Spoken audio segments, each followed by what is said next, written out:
معزز حضرات، السلام علیکم۔ ادھر 2-3 دن سے کچھ میری طبیعت خراب تھی، اس لیے بہت زیادہ جو ہے وہ آپ لوگوں کے ساتھ بات چیت بھی نہیں کر پایا۔ کئی لوگوں سے فون پہ رابطہ بھی ہونے کی بات ہوئی، مگر مشکل سے جو ہے وہ بات چیت ہو پا رہی تھی، لہذا فون بھی میں نے بند کیا ہوا تھا۔ آج جو ہے میں آپ لوگوں کو جو بات کرنے کے لیے آیا ہوں اس میں یہ ہے کہ جو حالات ابھی ایک دم سے گزرے ہیں اور ان حالات کے بعد جو حرکتیں ہو رہی ہیں یا جو لوگ پیچھے سے وسیم رضوی کا سپورٹ کر رہے تھے یا کر رہے ہیں، ان تمام لوگوں کے بارے میں کچھ چیزوں کی میں آپ لوگوں کو وضاحت کرنا چاہتا ہوں۔ پہلی چیز تو یہ کہ جس طرح سے جو ہے وہ وسیم اب جتیندر تیاگی ہو گئے،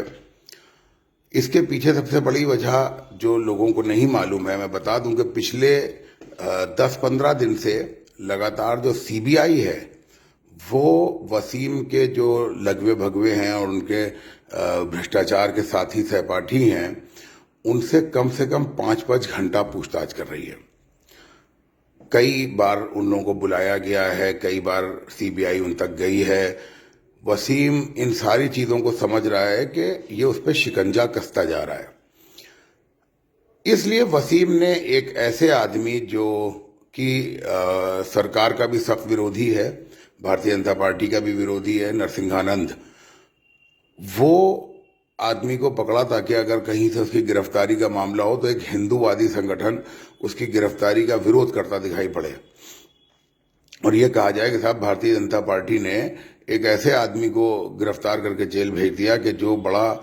ہندو پرست اور پرو ہندو آدمی تھا۔ خیر یہ تمام چیزیں تو جو ہیں ان کو خیر وسیم کو کوئی بھی سی بی آئی سے بچا نہیں سکتا، کیونکہ جس طرح سے سی بی آئی نے جس محنت کے ساتھ ان تمام چیزوں کو کیا ہے وہ واقعی قابل تعریف ہے، کیونکہ ہم لوگ ان سے رابطے میں ہیں، ان سے تمام اور جو چیزیں ہیں ان میں بھی وہ ہے، تو لہذا یہ ساری چیزیں دیکھنے کو مل رہی ہیں۔ دوسری چیز یہ کہ ابھی جیسے جو یہ سید فیضی جو ہیں تال کٹورے کے متولی،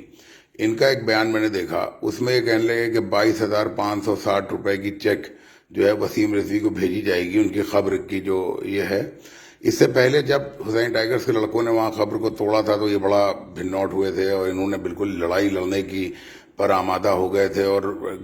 ایف آئی آریں لگانے لگے تھے، کیونکہ پولیس کے مخبر بھی ہیں۔ انہوں نے سوچا کہ لاؤ ہم لوگ گرفتار کرا دیں گے ہم بڑا پولیس کی مخبری کر کے، مگر کوئی چیز ان کی کامیاب نہیں ہوئی تھی۔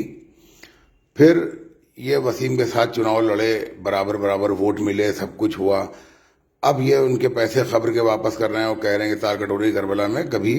ان کو دفن نہیں ہونے دیا جائے گا۔ تو پہلی بات تو یہ کہ یہ جو پیسے وہ دے رہے ہیں، یہ 2010 کی جو خبر تھی اس میں انہوں نے اتنے ہی پیسے لیے تھے یا پھر ابھی بڑھا کے دے رہے ہیں کہ اپنے باپ کی پلاٹنگ سمجھ کے کر رہے ہیں کہ جیسے ہمارے باپ پلاٹنگ کرتے تھے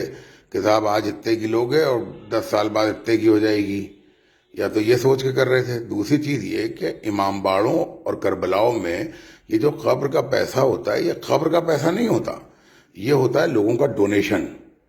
تو ڈونیشن آپ سود سمیت کیسے واپس کر رہے ہیں، بڑھا کے کیسے واپس کر رہے ہیں، اور ڈونیشن واپس بھی کیسے کر رہے ہیں؟ جس نے بھی ڈونیٹ کیا تھا، ٹھیک ہے، اس کا ڈونیشن جو ہے وہ آپ نے کیسے واپس کر دیا؟ یا تو وہ مانگے کہ میرا ڈونیشن واپس دیجئے، تب اس کو واپس کیا جائے۔ تو یہ ساری چیزیں جو ہیں بڑی وہ ہے۔ اسی طرح سے مولانا سیف عباس کہ جن کو ہم لوگوں نے کہا کہ صاحب آپ جو ہے وہ وسیم کے خلاف ووٹ ڈالنے آئیے، اور انہوں نے آنے سے انکار کیا، یہ نہیں آئے، بہانے بنانے لگے، 10 فون ان کو کیے گئے اس دن، ٹھیک ہے، یہ بہانے بناتے رہے کہ ابھی طبیعت خراب ہے، ابھی یہ ہے، ابھی وہ ہے، سب چیزیں۔ آج یہ بتا رہے ہیں کہ وسیم جو ہے وہ اس کو شیعہ وقف بورڈ سے نکال دینا چاہیے، یہ کر دینا چاہیے۔ وہ تو خیر جو چیزیں ہم لوگ کو دیکھنی ہم لوگ کریں گے اپنے حساب سے۔ اسی طرح سے جیسے فیض آباد کے ایک شہاب شاہ صاحب، یہ جو ہے وہ جو مین فائننسر وسیم کا رہا اتنے دنوں تک، اور سب پیسہ انہوں نے دیا اور اس سے خوب فائدے اٹھائے، فیروز شاہ صاحب کے بھائی ہیں۔ فیروز شاہ صاحب نے ایک بہت بڑی ایک عمارت بنائی ہے جو کہ غالباً وہ بھی وقف کی زمین پہ، جس کے پیپرز وغیرہ سب نکل رہے ہیں، سبمٹ کر کے ہے گومتی نگر میں شہید پتھ پہ. تو اس کے اوپر بھی ہم لوگ دیکھ رہے ہیں کہ کیا معاملہ ہے. فیروز شاہ صاحب کے جو بھائی ہیں شہاب شاہ، جب قرآن کے سلسلے میں اس نے کہا تب تک یہ کچھ نہیں بولے، جب اس نے رسول کے بارے میں کہا تب بھی نہیں بولے. جیسے ہی شیعہ وقف بورڈ کا چیئرمین بدلا، یہ 15 آدمیوں کے ساتھ کھڑے ہو گئے وسیم کے خلاف نعرے لگاتے ہوئے، اور شیعہ وقف بورڈ کے جو ممبر ہیں ان کو بلا کے یہ مالیارپن کر رہے ہیں دکھانے کے لیے صاحب. تو میرا کہنے کا مطلب یہ ہے کہ یہ سب چیزیں جو ہیں وہ چلنے والی نہیں ہیں. جو بھی اس طرح کے لوگ ہیں ان کو خود سمجھنا چاہیے. اور سب سے بڑی بات جو میں نے کل اپنی پوسٹ میں بھی لکھی تھی کہ یہ جو جگہیں ہیں، کربلائیں، امام باڑے، درگاہیں، جو وقف الخیر ہے، وقف الاولاد تو ایک الگ مسئلے ہے، وقف الخیر کے جو جگہیں ہیں جس میں 15 سال 20 سال سے متولی بنے ہوئے ہیں، یہ آپ کے باپ کی ملکیتیں نہیں ہیں. آپ نے بہت اچھا کام کیا ہوگا، بہت اچھے لوگ ہیں آپ نے ایمانداری کے بالکل جھنڈے گاڑ دیے ہیں، لیکن برائے مہربانی اب آپ دوسروں کو موقع دیں، اپنے استعفے دیں، ہٹیں. دوسرا شاید آپ سے بہتر کام کر سکتا ہے، اگر آپ سے بہتر نہیں کرے گا تو آپ کو دوبارہ بلائیں گے، ہو سکتا ہے آپ کو اور بہتر جگہ پہ رکھیں. لیکن یہ سب چیزیں ٹھیک نہیں ہے کہ جس وقت پہ پھر ہم لوگ، میں یہ بھی آپ کو بتا دوں اس بیان کے ذریعے یہ دھیان رکھیے گا کہ ہو سکتا ہے کہ بعد میں یہ لوگ کہیں کہ دیکھیے صاحب یہ تو میں اس لیے کورٹ کچہری کر رہا ہوں کہ صاحب مجھ پہ الزام لگا دیے، مجھ سے کہتے تو میں پہلے ہی استعفیٰ دے دیتا. تو میں یہ حجت تمام کر رہا ہوں اپنی کہہ کے کہ بھائی جو ایماندار آدمی ہے وہ سامنے آئے، آگے اپنا استعفیٰ دے، عوام کو، انجمن کو، چیئرمین کو، کسی کو بھی دینا چاہے دے، اور یہ کہے کہ صاحب ٹھیک ہے مولا کی خدمت کی جو وقت تھا ہمارے لیے مقرر کیا گیا تھا، ابھی ہو سکتا ہے ہم سے کوئی غلطی ہوئی ہو تو مولا نے دوسرے کو موقع دے دیا ہے، اب انشاءاللہ مزید کوئی خدمت کی جگہ ملے گی تو وہاں بھی کریں گے. تو لہٰذا میرا آپ تمام لوگوں سے گزارش ہے کہ جو یہ لوگ اچک اچک کے آ رہے ہیں، جو اپنے کو سوچ رہے ہیں کہ شاید ہم لوگ بھی اپنے نام نمود کے لیے یا اپنی شیخی کے لیے یا اپنے کسی اور مقصد کے لیے کسی کو بھی ہم لوگ گلے لگا لیں گے، وہ ممکن نہیں ہے. ہم میں اور یعقوب عباس میں زمین آسمان کا فرق ہے. تو اس لیے ہر حالت میں یہ دھیان رکھیں کہ اوقاف کے سلسلے میں یہ ہم لوگوں کو ذمہ داری مولا نے دی ہے، اللہ کی طرف سے نعمت ہے کہ اس کو ہمیں یہ ثابت کر کے دینا ہے کہ ہم کتنے اچھے سے اور کتنے بڑھیا طریقے سے، اور یہ پوری قوم کے لیے آپ سمجھ لیجئے کہ اس وقت یہ ایک بہترین اپرچونٹی ہے کہ وہ کسی بھی حالت میں جو ہے وہ اوقاف کے سلسلے میں اپنا جو ہے وہ جو قدم اور جو اقدام ہے اس کو دکھائے اور درشائے کہ صاحب وہ کتنے بڑھیا طریقے سے کام کر رہے ہیں. ایک آدھ بات جیسے بہت سخت کئی بار ہو جاتی ہے، لیکن یہ کہ وہ بولنا بھی ضروری ہے. جیسے میں نے کئی بار یہ بات کہی کہ مجھے یہ لگتا ہے کہ جیسے ہمارے لیے نا وہ امام حسین سے ہمیں جو ہے وہ انہیں ہم اپنا نہیں سمجھتے. ہم ان سے محبت کرتے ہیں، ان کے لیے ماتم کرتے ہیں، گریہ کرتے ہیں، لیکن اگر سچ پوچھئے تو ہم ان سے محبت کیا خالی دعویٰ کرتے ہیں، ان کو اپنا ہی نہیں سمجھتے ہیں. کیونکہ جیسے مان لیجیے میرا گھر ہے اور میرے گھر کے باہر میری دہلیز کے اوپر کوئی ایک آدمی گمہ رکھ کے اپنی کوئی عمارت کا کوئی پلر بنانا شروع کر دے یا کوئی اور چیز بنائے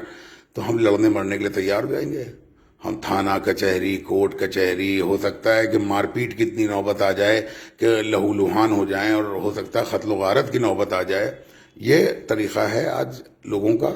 آپ کے گھر کے چبوترے کے اوپر کوئی اپنی دکان لگا کے دکھا دے. لیکن جہاں مولا کے مال کی لوٹ ہم دیکھتے ہیں تو ہم سیدھی سیدھی بات یہ کہہ دیتے ہیں کہ ارے وہ دیکھیے بڑی چوری ہے یار، وقف میں بڑی چوری ہے صاحب، امام باڑوں کو دیکھیے بیچے ڈال لیں. یہ کہہ کے اپنا دامن بچا کے نکل جانا اس بات کی دلیل ہے کہ آپ امام حسین کے محب نہیں ہیں، آپ انہیں اپنا نہیں سمجھتے ہیں. کیونکہ اگر اپنا سمجھتے ہوتے تو اس متولی اور اس وقف بورڈ کے ملازم یا اس آدمی کو جس نے یہ کیا ہے اس کا منہ زمین پہ رگڑ دیتے، چاہے وہ کوئی بھی ہوتا، چاہے وہ میں کیوں نہ ہوں. یہ کیسے تم کہہ سکتے ہو کہ دیکھیے صاحب وسیم کی جگہ فلانا آ گیا وہ کھائے گا؟ تم کیوں کھانے دو گے؟ تم امام حسین کے کوئی نہیں ہو، تمہیں ذرا سے دلچسپی ان کی محبت میں نہیں ہے. گریبان پکڑ پکڑ کے کھینچو، لوگوں کو دکھا دو کہ تم مولا کے چاہنے والے ہو. یہ تمہارے لیے بہترین اپرچونٹی ہے کہ تم اوقاف کے معاملے میں جو ہے وہ بہترین اپنا جو ہے وہ رائے عمل اختیار کرو اور دکھاؤ لوگوں کو کہ ہم واقعی امام حسین کے چاہنے والے ہیں. السلام علیکم ورحمۃ اللہ وبرکاتہ.